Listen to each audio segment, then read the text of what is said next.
এসেছি। আমি এখন বানাবো বাচ্চাদের সুজির রেসিপি। কীভাবে সুজি খাওয়ালে প্রথমে দিয়ে দেবো বাটার নাড়াচাড়া এগুলো দিয়ে দেবো সুজি।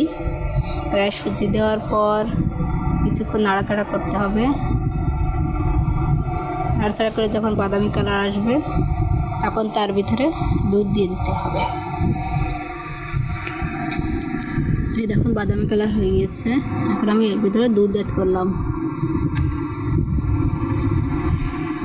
দুধ দিয়ে কিছুক্ষণ নাড়াচাড়া করে জাল করে দিতে হবে। তারপর তার ভিতরে সামান্য একটু লবণ দিয়ে দিলাম। যদি বাচ্চাদের বয়স 1 বছরের কম হয় তাহলে এখানে লবণটা স্কিপ করতে পারেন। তারপর 1 চামচ চিনি দিলাম। তারপর নাড়াচাড়া করলাম।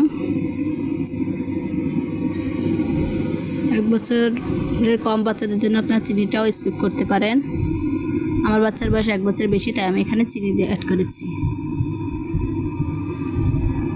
এভাবে ঘন হয়ে আসলে তারপর নামিয়ে রাখবো।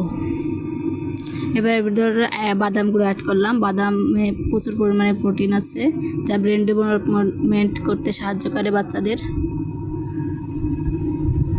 এবং ওজন বাড়াতে সাহায্য করে। এই পর্যন্ত, বাই বাই।